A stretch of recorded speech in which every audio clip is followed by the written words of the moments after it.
Hello, everybody. Welcome to the Conn Sports Corner, coming to you live on I-95 Sports and Entertainment Network and Blackjack TV. I'm honored and privileged to have as my guests today Mr. Michael Chapman and Mr. Eric Brittle. How you guys doing today?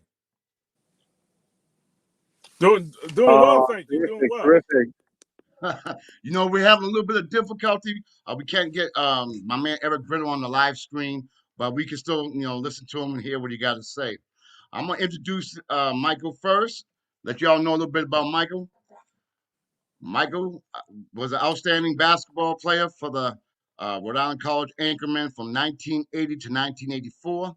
He closed out his collegiate career with 1,723 points and 832 career rebounds.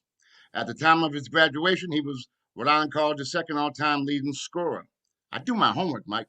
A native of Queens, New York, Chapman was named third-team All-City, was a three-time All-League selection, and earned Ivy MVP honors during his career at McBurney High School, which also captured the Ivy League championship during his junior year.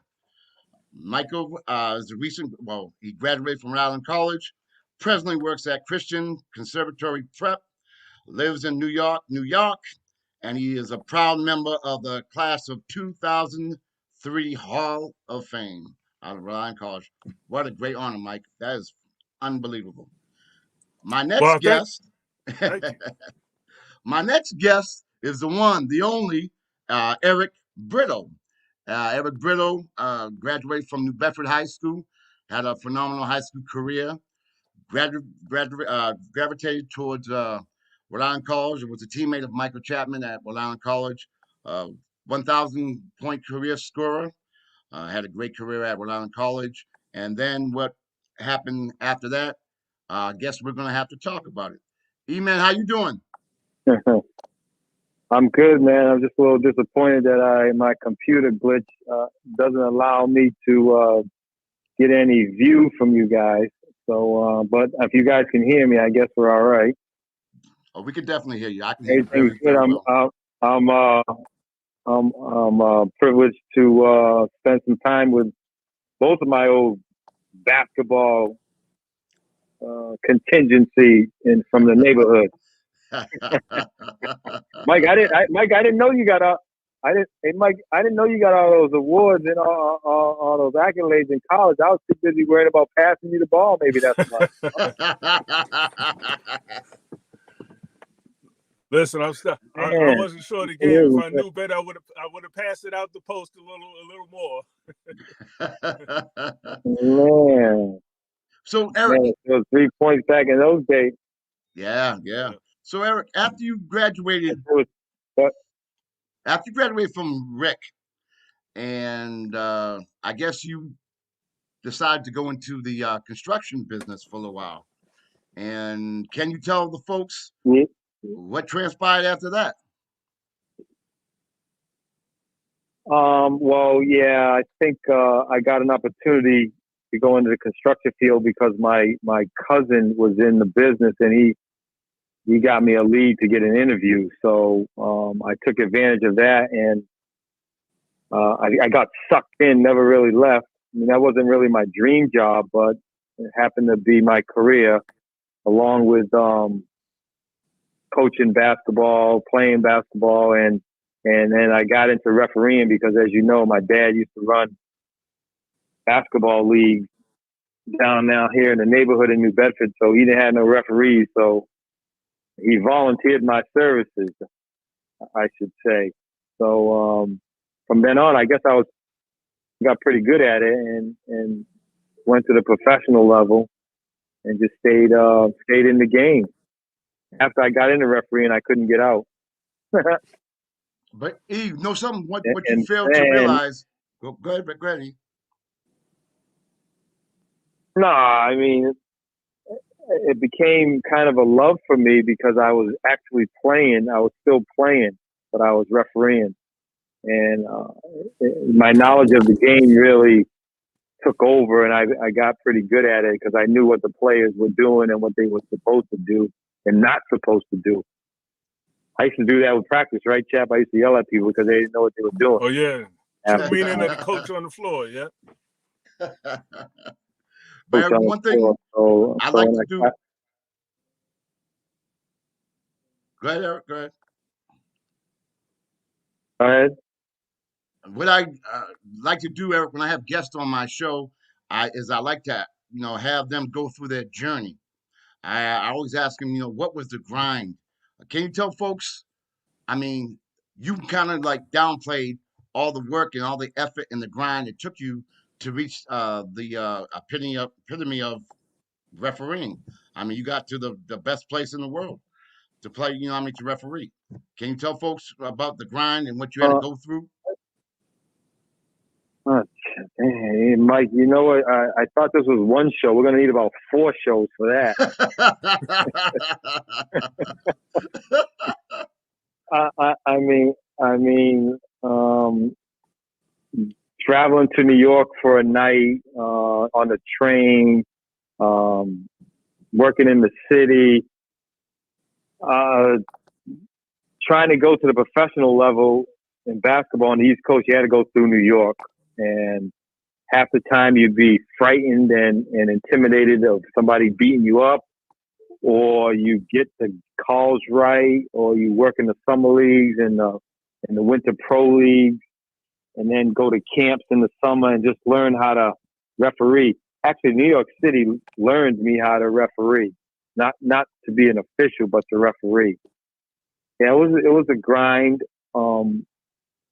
Just as like basketball, as you know, Mike and Mike, I'll call you guys because Mike and Mike here today.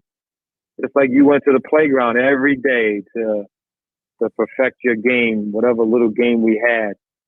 And we traveled and we played in the snow and we loved to play. So the grind, I mean, although it was different, it was a little more difficult because you had to travel and cost money. When we played in the playgrounds, it didn't cost no money. We just did it for the love of the game. Absolutely. Competition was fierce. Refereeing in New York City is like a whole nother level. Like when I met Mike in my freshman year, and then another partner of ours, a roommate of ours, was Jeff Blades. They had a different mentality of playing, even though they were small college players. I noticed there was just a seriousness of it. And that's what you get out of New York City. When you live in New York City, basketball's serious. And that's why Mike was, I'll tell you, Conn, if Mike was 6'8", he probably would have been a pro. Well, if he was 6'8" and could catch, he could have been a pro. Once I caught it, though. I was good once I caught it. Once he caught it, he was quick as a cat down on the block. I think small college was made for him. But New York City was my grind in refereeing. I can equate that to Mike's different level of mentality when he walked on the court. Tell he was from New York because it was all business and nothing fazed him when something was going wrong. He kind of wanted the ball when something was needed to be done. And that's what it was in refereeing. And that's what I learned going to New York City. And then I coupled that with construction, and I started to renovate playgrounds in my neighborhood. And I came up with an idea to improve the basketball backboard. Well, we're going to get into that. We're going to get into that. But when you talk about the grind, I was going to say, when you talk about that grind, I remember times when, and I think it speaks to that level of commitment, where Eric would come from New Bedford to New York. You're talking about what's that, a 4-hour trip? Yeah. To referee one game and then go back. So there were times where I would meet him. I know a lot of times he would do the Pro-Am game that at that time was at Hunter College. So you're talking about coming in to ref one or maybe 2 Pro-Am games and then go right back out of town. But I think that speaks to the level of commitment because ultimately, if you have that mental where you want to drive, you want to be where the best, or you want to be where the competition is. And in terms of refereeing, you're handling that Pro-Am, you're handling pro players during the summer. So it really, you know, and the fall, it really speaks to that level of commitment. I definitely agree with that. I can Mm-hmm. attest to that because I went with Eric on his many ventures to New York, you know, playing refereeing games where Mike Jackson was playing. I remember another game, Stephon Marbury. So we're talking about the elite of the elite. And I got to see Eric firsthand. I mean, dealing with the New York crowd, the New York players, and I can honestly be a true testament as to what I've seen him go through to become an NBA official. Mm-hmm. And it was a great thing too, because I remember one of the pictures he had sent me or he had shown me was a picture of him at the foul line handing the ball off to Michael Jordan. Mm-hmm. I definitely remember that. And I remember we went to one of his first games as an NBA referee. It was an exhibition game. I think it was in Maine. It was against the Cleveland Cavaliers, if I'm correct. But so Eric, after you did your NBA thing, you did well. You had a great refereeing career, and then you also referee college. Am I correct? Yes, I did. I refereed at Division 1, 2, and 3 level. I did that in combination of being in what we call the semi-pro, the developmental league, which at the time was a CBA, and I also refereed college, and then I had to make a commitment to go as the pro avenue or the college avenue, and I chose the pro avenue. Although the college they were calling me for tryouts, but I chose to go into the pro avenue, which was very, very, very good in terms of um, elevating your commitment and level of refereeing.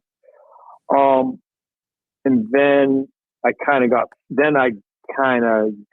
the pro level is kind of like also a political situation where people get picked based on where they come from or who they know or who's pushing for them.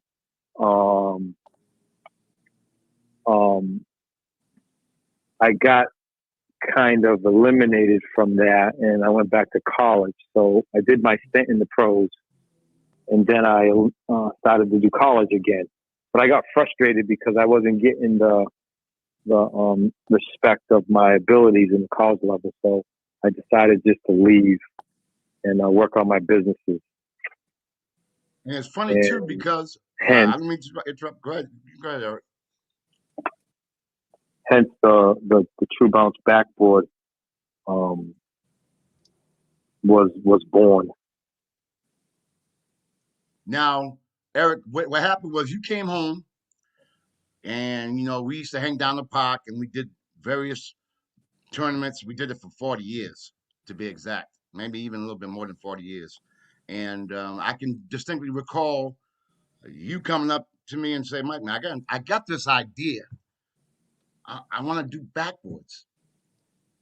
And I looked at you and I said a few words which I can't say on TV.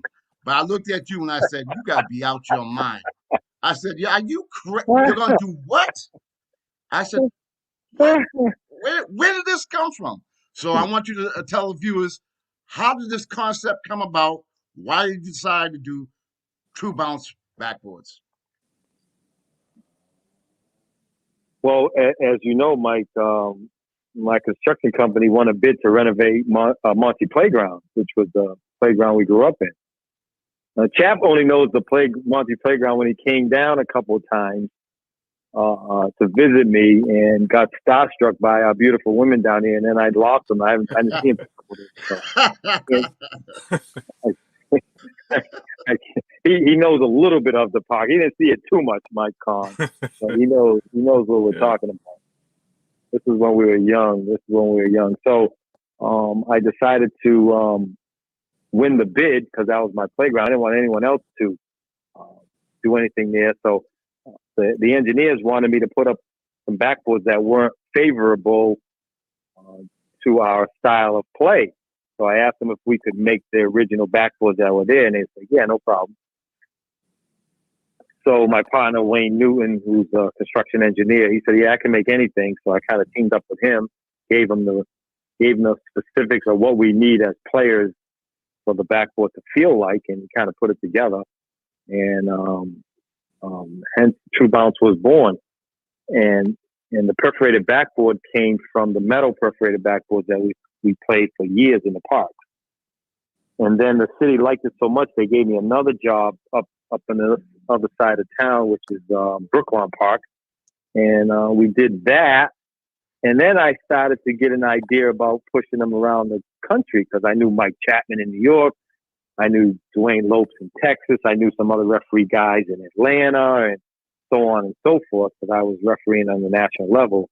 And I said, you know what? We're going to make these backboards and I'm going to sell them across the country. And most of the people, as Mike just elaborated on, thought I was crazy. Like, wow, well, there's no one in the world putting holes in the backboard and trying to market them. And I had an idea. I had a desire about basketball, and my first thought, Michael Conn, was to produce something so the players and the kids in the playgrounds could have more fun. And praise God, once I said that, it was a godly thing, and it was too big for me. So I say that God gave me the idea to improve basketball for the players, because no one else was trying to do it. So when you do something for someone else in the initial aspect of your thought, then you're apt to succeed, because you're not doing it for your glory. You're doing it for the glory of other people. And how we love basketball, I thought it would be a good idea. And plus, as I was refereeing, all the layups that were missed and all the shots that were missed and all the whistles I had to call and all the challenges I had to confront, I was like, man, maybe this will lessen my opportunity not to blow the whistle. Maybe more balls will go in. And that's how it was born. And we created a better bounce for the players. And 18 years later, Mike, tell them how many backboards we have in New York City. You live there. Mike is a I don't know what I want to say, but is a supporter and a advocate for True Bounce in New York City. He's our guy on the ground, as I say, Mike. Yeah, it's definitely. Listen, it's definitely amazing. I kid Eric. I say that True Bounce was born in New Bedford but raised in New York, because it's truly tested the time. There are people that will walk or drive whatever the distance is from their neighborhood park to play on a park that has the True Bounce backboards up. The reality is that it's not only is it scientifically superior than the standard or regular backboard, but I tell people that it's socially significant. There are kids that don't play on a quote unquote glass or fiberglass or a nice backboard until they're in high school. If a child is not on that AAU track or working out with the coach, they're going to play in their neighborhood park that may not have True Bounce backboards. Or they will go to, or they'll play in the elementary or junior high school most of the time in New York that still has wooden backboards, believe it or not. So just the idea to play on a nice backboard really inspires and challenges kids to just to grow their game. Not to mention the fact that it improves the bank shot. Like Eric said, you could do a whole nother show on statistically how that bank shot has disappeared from the game and is one of the missing points in today's game, the mid-range shot. But yeah, I love to see. I drive around with T-shirts in the car, and if I see one kid or people working out, I'll pull up and ask them about the boards, put them on the camera, and give them a shirt and just talk to them. They really cherish the idea of playing on the True Bounce backboard. Now, Mike, can you tell the I mean, viewers about your 30-day, 30 backboards? Oh, sure. I was inspired and actually, I'm going to circle back. you know how they have, social media prompts us to do so many things, whether it's a sibling day or this day or that day. And I said, let me just pick a park a day and try to visit a park a day, or at least at minimal post about a park a day that has a True Balance location. And like I said, it's to the point now where you almost lose track. I've been trying to map it, but you almost lose track in terms of the number of locations, whether it's Department of Parks or housing locations. One of the unique things is that I didn't know that parks and playgrounds were as political, and this is growing up in New York, was the dynamics that you have to deal with politically in terms of parks and playgrounds. There's one thing that's interesting. There was an unfortunately situation where there was a murder shooting at one park in Harlem that originated at a basketball court that had old backboards that nobody really played in. The idea was to spruce the park up so that people would play there and move a criminal element out of the park. So they wound up, of course, putting True Balance backboards in. And it moved a criminal element out of the playground area because now people came to play with the new backboards. It was interesting because one of the things that I try to help out with is going to a potential location just to take some photos so that the board can be, measured correctly. So, I'll go into a park and, with a little phone or a little camera and take pictures, and you got people shooting dice and doing things in a corner. And I said, look, I'm here for True Balance. And once they know True Balance, once they hear that, or the board with the holes in it, it's like they support you and back off. I'll do what you got to do, no problem. So it's just interesting, the different dynamics that other than basketball, the True Balance backboard does. That's phenomenal. Wow. That is great. Now, Eric, and it's fun. Hey, yeah, go ahead, Mike. no, I was going to say, you had spoken briefly about your dream and your idea was to sell the backboards throughout the country. Can you tell the viewers, where your backboards are? Oh yeah, so I'll start here on the East Coast. We most of Massachusetts. So I'll really touch on the big cities: Boston, New Bedford, Fall River, all of outside of Boston. Go down to Providence. We own all of Providence now, Rhode Island, Suburbians, and you go down to Connecticut. We're in the Connecticut cities, all the big cities in Connecticut, and then you filter down to New York City. We're Westchester. We're in Mount Vernon. We go down to Bruckner. We're down in the Bronx, all in New York City, Manhattan, Brooklyn, Queens. And then now you go to New Jersey, Jersey City, and you go down to Philadelphia. We're all in Philadelphia. And we're down in D.C. and Baltimore. And now we have Atlanta. And go across we're into Texas now, Louisiana, up to Chicago, Ohio, LA, San Francisco, where else?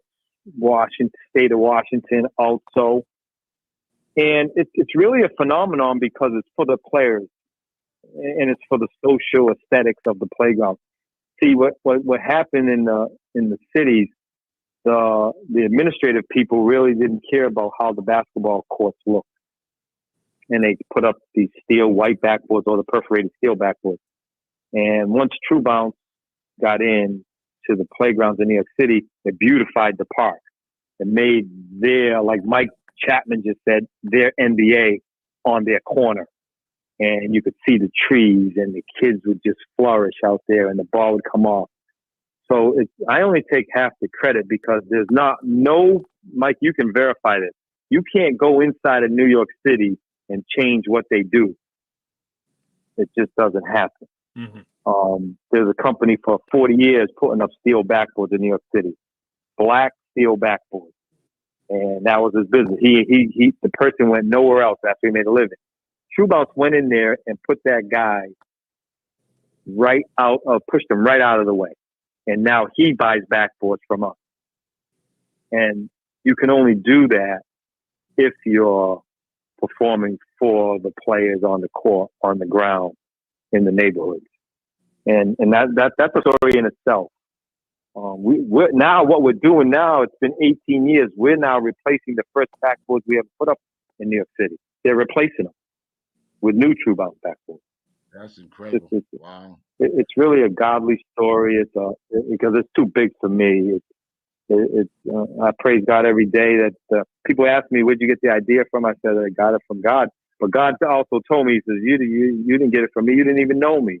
So that's when I had to get to know and change my life and do things for the greater good of society. And my wife always says, you're bettering the human beings. And that's what we're trying to get to. We're trying to get to the professional level, the corporate people, to show that this is a better product for the players. They're denying the players. And that's what I'm proud of. And I have a good team. I have a great partner who handles the day-to-day, makes the backboards, gets them out. Mike Chapman's on the ground for me in New York. I have a Mike Chapman in New York. I have a Mark Philbin in Baltimore who's on the ground. We have somebody now in LA, in San Francisco, in Atlanta, and they're just preaching True Bounce to the players. And it's growing on its own. Mike, Conn. Now let me ask you a question. I know you guys were teammates in college and all that, but how did Mike get involved with True Bounce? Well, let me tell you, it took 10 years for my best friend outside of you, Michael Conn. Block your ears a little bit because he is my best friend along with you. I just want to let you know that. I from day one, I always went to the people that I love and that's in my circle and in my family that knew basketball, and I told them about what my dream was and my desire. And I wanted all of my basketball friends to be involved in this $1 billion opportunity. And most of them didn't come. Most of them. Maybe all of them. Which is fine. It's okay. I still love them. It's no problem. And then I just kept on knocking on Mike's door. And Mike said, yeah, I'll come. Because I knew his ability, Michael Conn. I knew he had a way with people. I knew he could go on the ground and move this and just be grafted in. And now he's handling all the inner city stuff where backboards would never get put up. Mike's his desire to see people have a better life. I don't know if you know, Mike spent 20 years with the homeless people, just loving them, and it brings tears to my eyes because if you can do that for 20 years and be selfless, then that's somebody you want on your team. Wow. Let me add this. Go ahead, from Mike. 1980 to 1984, basketball, especially on the Division III level, wasn't that lucrative. And my meal plan excluded the weekends. So from Friday to Sunday, I would eat where I could. And I used to laugh because Eric used to have a little Volkswagen. The blue one. We used to wait for him on Sunday to turn that corner at Rhode Island College because we knew he was bringing some food back from the weekend. So I told Eric, I said, listen, you fed me for 4 years, anything you need. But the reality is that as Eric mentioned, it's an ordained situation. This is so much bigger than just a backboard. There's so many other other stories. Like I said, I walked into one park and I see a mother with a 4-year-old, and the mother, I don't know her athletic background, but I just saw her pointing towards the box and the backboard, telling her little son, just hit it off the board. So it's so many interesting stories, and like I said, it's really really, really amazing to see the different dynamics. Like I said, when I talk about the political aspect, there's one park that's in between a housing location and a Department of Parks location. The neighborhood wanted to beautify it, so they came to True Bounce. But come to find out that there's so much litigation involved in terms of whose property that is, that they really couldn't do anything at the time. But I think it just speaks to the fact that the community wants to, to beautify, and they may not know. A lot of times they don't know the name, they don't know, but they know the reference. They'll say the board with the holes in it, or the board that's up at West 4th Street. Eric was, when you mentioned locations, he was a little modest. When you talk about, Venice Beach, or when you talk about the locations in New York, whether it's, Dyckman, West 4th Street, Tillery, different locations in New York City, where Lincoln Park, where every major tournament, and I'll be remiss when I say that because there's a lot of great tournaments, but every major tournament in New York City has True Bounce backboards. With the pandemic, the Board of Ed announced that it was going to host or have a PSAL public school season. They're still working those dynamics out, but they said that they would hold it outside during the month of May and June. Don't know how that's going to work out, but I can guarantee that the PSAL will be playing at parks with True Bounce backboards, because they were looking for those parks that stand out. So it's just it's so big on so many different levels. Mm-hmm. That is phenomenal. Hey, can you see me, Conn? Can you see me? I think I'm in. Can you see me? I don't see you yet. We want to see you. Everybody wants to see you, but we can't see you yet. Hopefully you get on before this ends. Mm-hmm.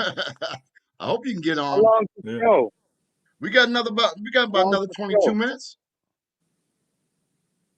Okay. Keep working on it. Keep working on it. We would love to see you there. Yeah, we would definitely. Now, Eric, you also have delved into some things concerning bullying, kids being bullied. Oh, anti-bullying, yes. You came up with an initiative to try to counteract that. And what was that involvement? How did that work out? Well, okay. So Michael, so Mike,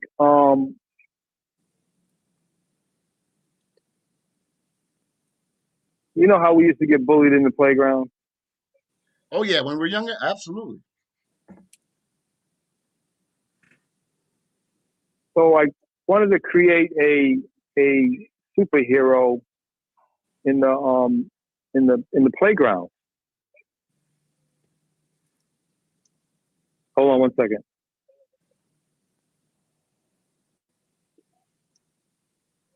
So where True Bounce is in the playgrounds and the schoolyards, we failed to elaborate on all the schools that we have now adopting True Bounce also. It's awesome. I wanted to create a superhero, like a mascot that the kids remember. And no one has superheroes that attend to the kids in the playgrounds and spin a positive result. And so I created a True Bounce superhero mascot, the backboard as the eyes of the playground. So many times I got my ball taken from me and no one helped me, as you know, or you got beat up and thrown off the court at the games we were playing. So this superhero with springs on his legs, imagine that the kid's having what do you call it there? A comic series, a comic book series. And then you have a ball, you have the backboard, you have a football player, we have a tennis player, all animated, and they're patrolling the playgrounds in all the big cities. And when they do come across a bullying situation, we take it and show a positive spin or why this is not good. And Mike Chapman and his wife were very instrumental, and they wrote the curriculum that we go now into schools and into playgrounds and into communities and teach the kids what bullying is and shouldn't be. So it's kind of like a win-win. We're giving back. We get businesses to buy bullying T-shirts, and we give them away to the kids. It's awesome. Those shirts, unbelievable, and you guys have done a great job. And uh, I have seen the impact myself, and it's a great thing you guys are doing. And I think the world's going to be better for it. I think that you also bring your Christian Fellowship Center involved. You guys do a lot of things involved in that. Can you go into detail about that?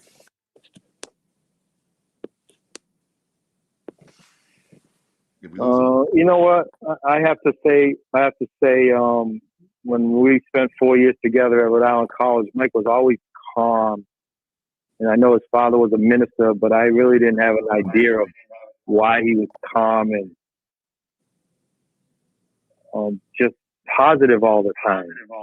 And 30 years later, I asked him, and he really didn't answer me. But now I know that when you put God first, and Jesus Christ is my Lord and Savior, it all works. He just helps you work. And I'm surrounding myself with godly people and people that want to help society and do the right thing for the game of basketball. As you know, Michael Conceicao, basketball has gone south. It really has. The 3-point line has single-handedly changed and kind of, in my point of view, ruined the game. So, I mean, with the equipment that we have and the characters and mascots that we have, we're going to attack the kids and give them a better place to play and a more positive reinforcement. Definitely agree with that. I definitely agree with that. I mean,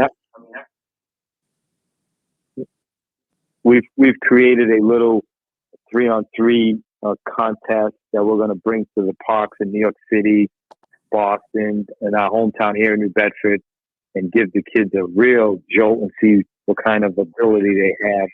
We shorten the court, quick action.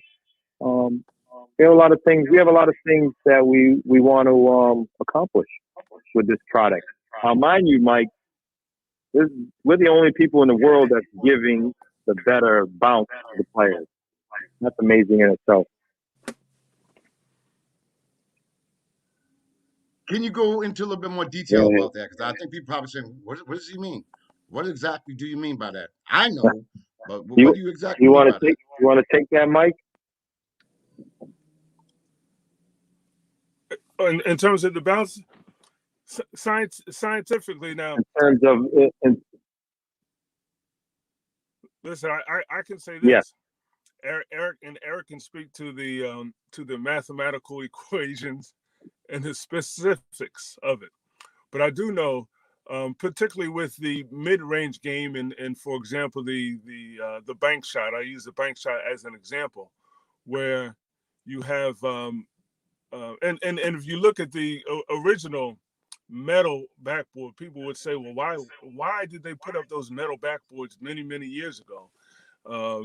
Well, the metal, if you dive into history, the Department of Parks will tell you that the holes were there so that the backboards, when it's windy, the backboards would absorb the wind and stay in place. It was for safety reasons, nothing to do with the game. And what Eric has identified is that no, it does have something to do to the game, and he's sort of capitalized on that in terms of the true bounce backboard and how. For example, if I'm a rebounder, I know that the ball is gonna come off a little softer because of the holes, because of the scientific aspects of the true bounce backboard. So I know that again, without speaking to this specifics in terms of the scientific aspect of it, that it helps in terms of rebounding, it helps in terms of scoring. The individuals that would not know whether to shoot it off the glass or trust the glass and try to shoot it indirectly. But again, once you learn, and this is one of the things that you talk about generational with kids learning to trust the backboard and use the backboard, it brings up a whole nother skill set that is definitely missing. That's a good answer. So, Mike, when I said we're the only ones in the world, we're the only company in the world that's selling a basketball backboard. See, the backboard always came with the facility or the playground or wherever you went. It was already there. So it was part of the architectural world or the product world. When we went to the playground, we just brought our sneakers and our ball. Right. So what's happening with us is that as basketball people that have experience with products, we're closing the bridge. We're selling the backboard as a tool. No one ever did that in the basketball world before. The glass backboard's been around for 100 years, and it's just tradition. So no one connected to the physics of how you play basketball. Right. And the thing that I enjoy that the physics of. Mm-hmm. You know what I enjoy, Eric? The fact that when I drive around New Bedford and I see all the True Balance backboards and the aesthetics, I mean, it's something to behold. When we was younger, the backboards were old and cruddy, and you know what I mean. And it's a great feeling. I think it gives the kids more. I don't know. I guess it gives them more juice. Gives them more. Being able to play in what looks like a better place to play basketball at. Do you know what I mean? I think what you guys have done. Yeah. But what I'm going to do, I'm going to be the devil's advocate for both of y'all. I want y'all to answer me this question. All right, you guys put backboards up and you're doing nice things in the community and you're doing all this. Now, there are thousands and thousands of backboards. Why should they go with True Balance? Well, we have two cells. We have a facility cell. It holds up to the weather. It's quiet technology. It's aesthetically pleasing. It resists the sun penetration. It has UV inhibitors. It's lighter. It has wind resistant. On the player's side, it's more inviting. It gives you more success. It gives you more fun. You can fundamentally improve your skills naturally, organically.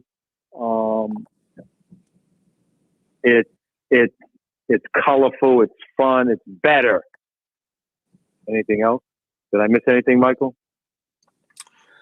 Yeah, I would say, in addition to that, there's no other company, and I've actually heard this from people. There's no other company. It doesn't matter where, across the United States, where you're going to be able to pick up the phone and talk to Eric or talk to Wayne, and customers, people feel that connection. So you have people in the community that have actually called them directly to say, okay, listen, the community's behind this. What can we do?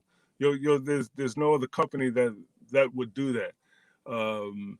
The board itself, every kid's dream. You know how every kid dreams of going to the park and counting down 5, 4, 3, 2, 1 and shooting that last shot. Yeah. When a child sees a True Balance backboard, there were times when we would with Eric putting up a backboard, and in fact we will put up a backboard at Marcus Garvey Park on 120th Street in Harlem, and people at first were upset because the park was closed for a couple hours.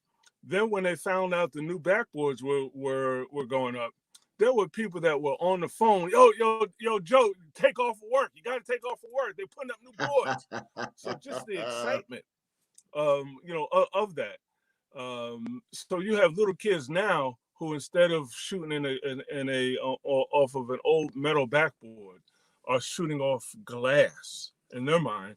So it just ignites that hope In their even mind. more, Absolutely. and that hope turns into a work ethic that turns into a skill set. So it's Mm-hmm. really about that. There's no other company where people drive around their car with a T-shirt and will drop by a park and say, "Oh, that kid deserves a T-shirt because he's out there working on his game on a true bounce backboard." So yeah, it's that connection that I think is very, very unique. Hey, Mike, here's another story, Mike. A basketball AAU coach in Pawtucket, Rhode Island. Last year, the pandemic hit. Correct? Can you hear me? Am I still on? Yep. Yeah, you're still on. Are you there? Okay. Yeah. So they had nowhere to go to play basketball because all the facilities were closed. So he calls me up and wanted to buy some true bounce backboards because his kids wanted to go to a certain park in Pawtucket, Rhode Island to practice. They only wanted to go to one playground in Pawtucket, Rhode Island to practice outside all of last spring and summer. And guess what was there? True bounce. That's the reason why people want to buy true bounce, because the players dictate. And my idea was for the players, because I was a player. I had an idea, I had a desire, and then I made it reality. Was staying the course. Because even in my own company, I had business people around. They always wanted to go another avenue. And I said, it's about the players. It's about the players. It's about the players. And now we have 100 backboards to make in April right now. Wow. that now. is phenomenal. That is great. Wow. That is. We ran out of material. We can't even make them no more. So if it's for the players, it's gonna go. So Mike, your devil advocate kind of avenue, it's for the people that buy or the people that don't play no more, or the corporate people that want to sit and just get from basketball. I say this all the time. I was telling somebody this the other day. Most companies get from basketball. True bounce is giving to basketball. Mm-hmm. That's a phenomenon in itself. True bounce is giving to basketball. The NBA people, the NCAA people, the playground people, the high school people, the coaches, they take from basketball. Now, Eric, you wanted to go into I think you've been trying to get into the NCAA and the NBA as well. Can you tell the viewers, what's going on with that? Mm-hmm. It's just a constant push. It's more so being accepted. Of course, at the corporate level, there's so many layers. There's so many people involved. You just don't go in there and say, "Hey, I got this great product. Put it on your court," because there's too many layers of rules and regulations and tradition. So we just keep on going, Mike. I'm still knocking on the door at the NBA level. I'm still showing video. I'm still trying to get to the pro players. Got another connection this week to hopefully get a pro player involved. The NCAA is more of a money thing. The NCAA actually opened up another door for us, Mike Chapman. Them allowing a free agency in college is a whole nother story we could talk about, right, Mike? Yeah. So what they're doing is they're jockeying for who's going to be the better team, the better conference. and that opens up the doors for us to say, hey, we have a product that'll make your conference better than the other conference. So that could play out for us too. But it's a grind, and I don't put all my stake in it. I just, as long as we get more high schools are buying into it, more boys and girls clubs, and more pay for play. We're going to create our own game. True Bounce is the only company that can create its own game, the board, the ball, and the game. So we have some good stuff going on. So what are your future plans with True Bounce, and what you and Mike have in store for us? Well, we're gonna introduce this new game we've come up with. Our goal is to standardize and take one court at a time, and make every player experience a true bounce. We have national. We have a national company that's looking at us to team up with us because they want to have the best product with their product. So we're meeting with them. Yeah, we're gonna overtake the basketball courts, Mike, with True Bounce, just like we did with New York City. If you could do it in New York City, you can finish this statement. If you can make it in New York City, you can make it anywhere, right? Without a doubt, without a doubt. You know, I remember you And taking me to New York.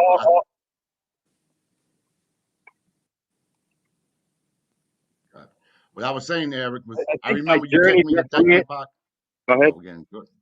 I remember when you took me to, I might be pronouncing it wrong, Dyckman Park. Is it Dickman or Dyckman?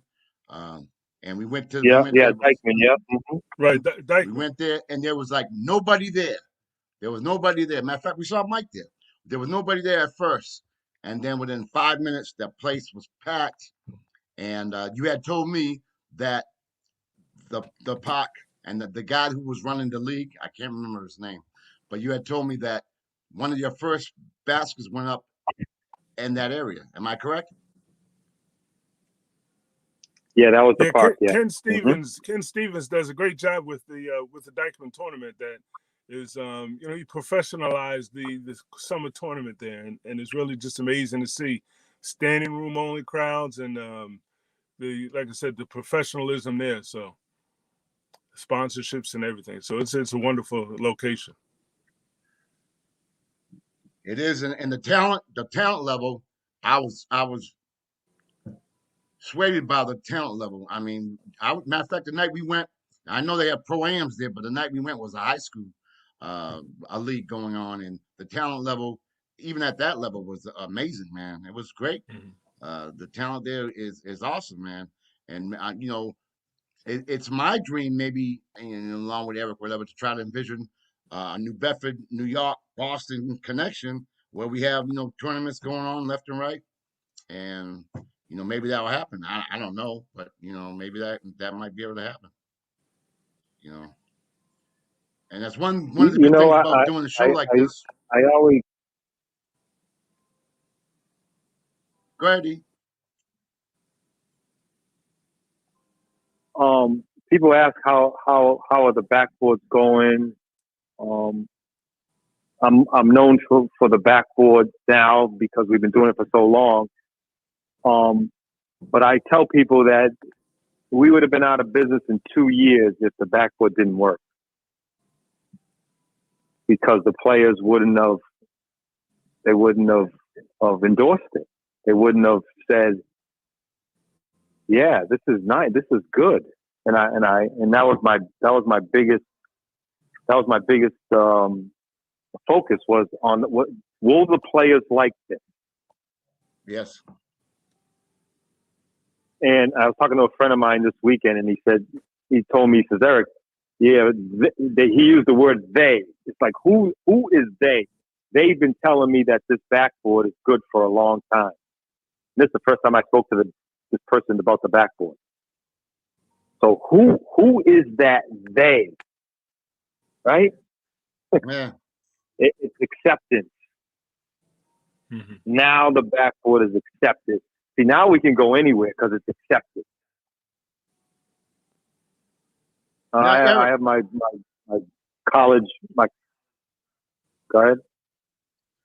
how I'm people listening. who are watching this, how can they get in contact with you in regard to maybe purchasing a True Bounce backboard or backboards? Yeah, truebounce.com will give you a general number. We have people taking phone calls now. We're doing I don't know if you know Lou Brittle. He lives in Wareham. He's doing a court in his yard for his son. And he said he cannot have anything else but a True Bounce backboard. So even in the residential market, it's starting to catch a little more expensive than a Dick system or a retail system. But if you want the best, you got to pay a little more money. So truebounce.com. Well, I'm always around on my social media. Like Mike said, I'm in the neighborhood, and I will always be in the neighborhood, promoting and showing the True Bounce way. Mike, you want to add Mike anything Chapman to is that? my roommate in college 40 years ago. He helps I me just put want him to up say in New York City, Mike. I'm glad Yeah. and actually honored to be a small spoke in the True Bounce wheel. The Eric has a great team, as you mentioned, in New Bedford that do all the work, and it's easy to sing the glory of the backboard. So I really appreciate and and like I said, I'm for 20 years I used to work two jobs, one at night, one during the day. One was social service and the related, and the other was sports. And I really see, and I'm really a proponent of the combination of the, that's why I push that tag phrase for me. It's really socially significant because I see the benefits of it, but also scientifically superior. And like Eric said, that they is the people coming. It's like the you build it, they will come. You put up a True Bounce backboard, they will come. Ball players know where to play, and just the fact that, like I said, every major tournament, West 4th Street, one of the most renowned courts in the country. Ball players know where to play, and you always find them at a True Bounce court. That is a fact. You know what's interesting, Michael Conceicao? The people that run the playground, run the playgrounds now are calling us because the players are telling them what they want. Mm-hmm. It's amazing. Absolutely, yeah. It really is.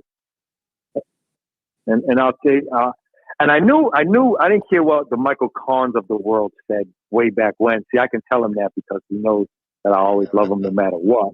Or the Joe. My father told me that my father told me that it wouldn't work, but I knew because I played on it that it was going to work. Just taking some time. That's all. I knew it. I knew it was going to work. It didn't matter who was with me or not. You know what my favorite statement is, Michael Conn? What's that? It's going with you or without you, baby. Oh yeah, I've heard that. I've heard that. Yeah. I've heard that too.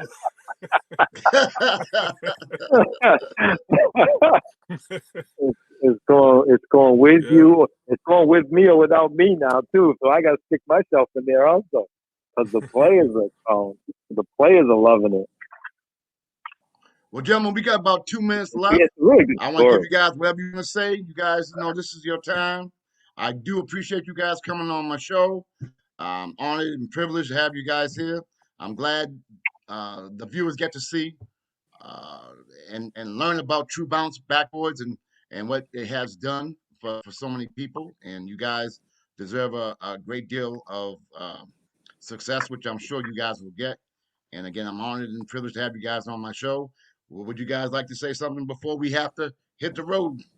Let me say one thing. I know Eric will get the last word. I really appreciate this platform. Thank you for the opportunity. Like I said, I will support Eric and True Balance to wherever.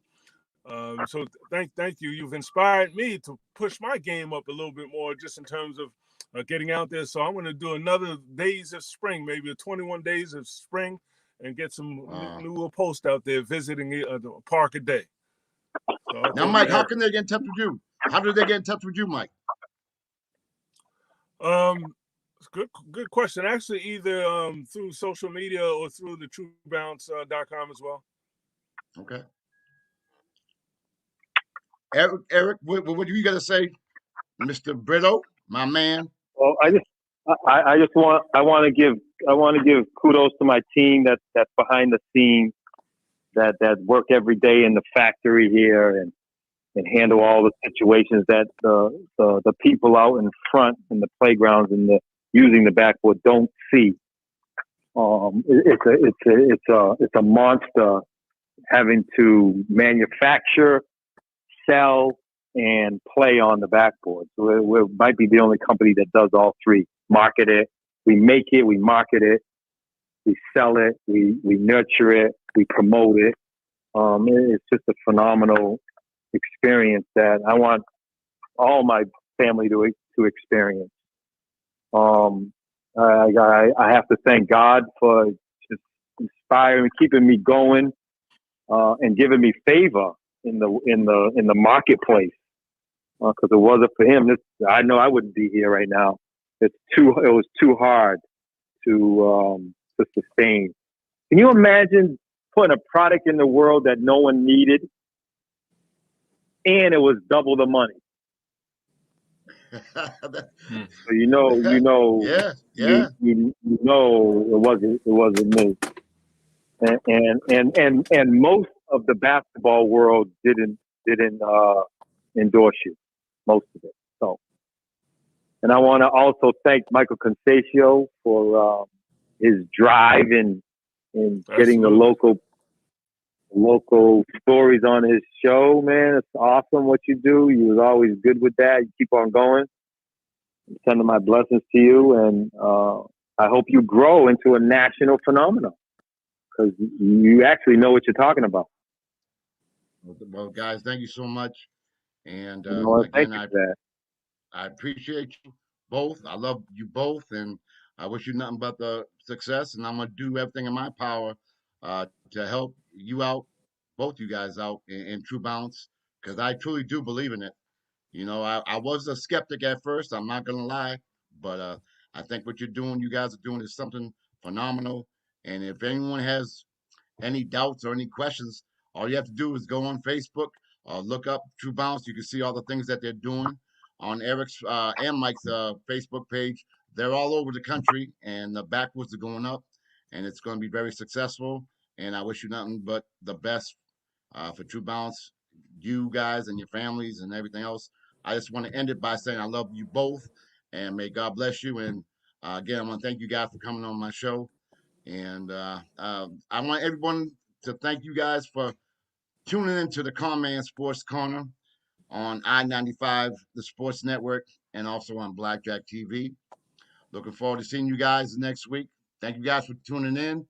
May God bless. Stay safe. Thank you, guys. Thank you. Much love and respect. Thank you. Thank you.